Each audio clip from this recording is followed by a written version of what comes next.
안녕하십니까, 알림이 황희두입니다. 지난 영상에서 말씀드렸듯이 윤석열 대통령의 말폭탄이 엄청난 후폭풍을 불러왔습니다. 분노한 이란 소식을 전해드린 바 있는데요. 윤석열 대통령의 발언을 이란 측에서도 들여다보고 있고 한국 외교부의 설명을 기다린다, 이런 입장을 전했었는데, 이후로 외교부에선 이란과의 관계와 무관한 거다, 불필요한 확대 해석하지 마라, 이런 입장을 냈습니다. 대통령실에 이어서 외교부도 진화에 나선 셈인데요. 다시 말씀드리지만 장병 격려 차원에서 저런 헛소리를 했다고 해명하면 이란 측이 아 그렇구나 하고 넘어가겠습니까? 대통령실 고위 관계자도 한국과 이란과의 관계와는 무관하다, 장병들을 격려하려고 했던 거다, 이런 입장을 보였었는데 택도 없는 얘기죠. 이란이 당연히 이란 입장에선 분노할 수밖에 없는 건데요. 심각하단 반응을 보이고 있습니다. 그도 그럴 것이 페르시아만 국가들의 관계에 대해서 전혀 모르고 불필요한 마찰을 일으켰으니 이란 외무부 대변인도 이에 대해서 강하게 분노를 표했고요. 언론에서도 특정한 국가 정부가 다른 국가끼리의 관계에 대해 언급하는 경우는 전례를 찾기 어려울 정도다, 비외교적인 언사다, 이렇게 비판을 했습니다. 해당 소식을 접한 시민들 입장에선 그냥 좀 해외에 나가지 마라, 저게 바보지 대통령이냐,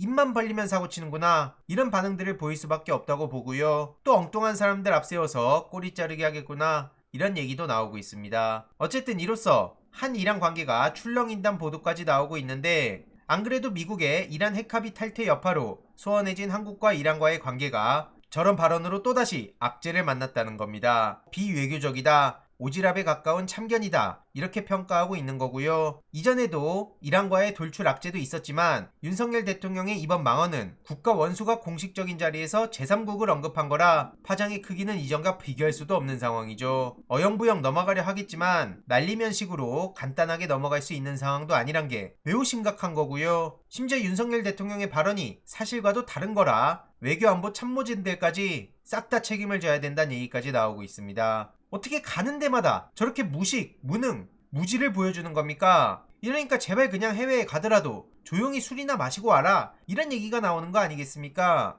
어디 내놔도 부끄러운 사람이란 생각밖에 안 들고요. 제발 좀 밖에 나가지 마라, 아니면 그냥 술이나 마시든가, 많은 시민들도 이런 반응을 보이고 있습니다. 시간이 지나면 지날수록 무식하고 무지한 윤석열 대통령의 민낯을 온 세계가 알게 될 텐데, 혼자 부끄러우면 다행이죠. 왜 대한민국 국민들까지 전부 다 피해를 받아야 되는 겁니까? 이런 와중에 하태경 의원은 이건 실수였다, 국내에서도 자꾸 적이란 단어를 쓰니까 외국 나가서도 이런 말을 한 건데, 라고 쉴드를 치고 있는데요. 이게 지금 쉴드 친다고 넘어갈 수 있는 사안입니까? 이에 정청래 최고위원은 지난해 한국 이란 수교 60주년이었고 다들 아시다시피 서울엔 테헤란로도 있지 않습니까? 그래서 외교 바보의 외교 참사다, 이렇게 지적하기도 했죠. 결국 지금 윤석열 대통령은 과거 본인의 얘기로 본인을 때리는 거나 마찬가지라 생각합니다. 과거 어떤 정권도 이 정도 수준은 아니었고요. 겁이 없다, 대통령 임기 5년이 뭐가 대단하다고, 너무 겁이 없다, 문재인 정부한테 저렇게 비난했었는데 지금 본인 취임한 지 8개월밖에 안 됐는데 별의별 소식이 다 터지고 있죠. 오죽하면 김어준 총수는 어제 신장식의 뉴스아이킥 인터뷰를 통해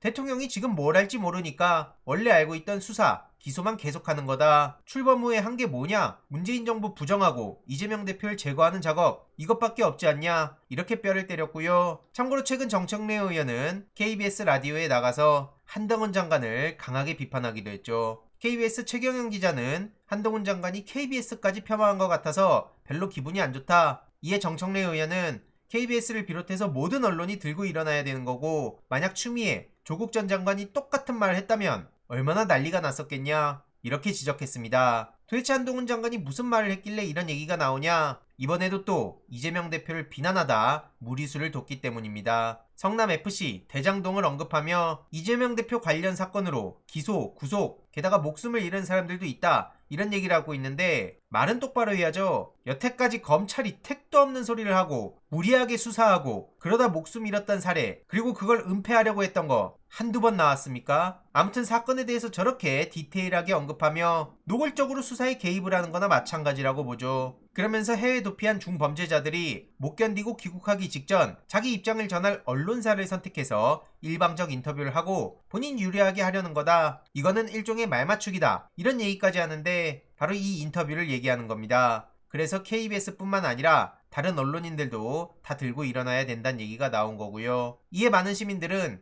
본인 비밀번호나 까고 말해라. 지역 토착 비리 대표 주자는 권성동 김기현 씨 아니냐? 그리고 주가 조작은 범죄 아니냐? 사문서 위조는 범죄 아니냐? 선택적 수사하는 주제에 공정한 척하지 마라. 이런 지적이 계속해서 나오고 있습니다. 어쨌든 민주당에서는 이후로 한동훈 장관에게 입 좀 다물어라. 정치하고 싶으면 여의도로 와라. 이렇게 반박에 나섰고요. 최경영 기자가 페이스북에 글을 남기기도 했죠. 앞서 말씀드렸던 한동훈 장관의 주장에 대해 만약 뒤집어서 문재인 정부에 추미애 법무부 장관이 야당 대표 수사하면서 범죄자 취급하고 야권을 맹비난하는 정치적 발언을 했다면 언론은 어땠을까? 그리고 문재인 정부 하에서 만약 김정숙 여사가 지금 김건희 씨처럼 똑같은 의혹들을 주렁주렁 달고 있었는데 검찰이 제대로 수사하는 것 같지도 않고 만약 그랬어도 지금처럼 모른 척 했겠냐? 이게 공정한 거 맞냐? 이렇게 비판하기도 했습니다. 틀린 말 하나 없다 생각하고요. 이후로 어떻게 진행이 되는지 소식 계속 전해드리도록 하겠습니다. 이번 내용도 유익했다면 구독, 좋아요, 알림 설정,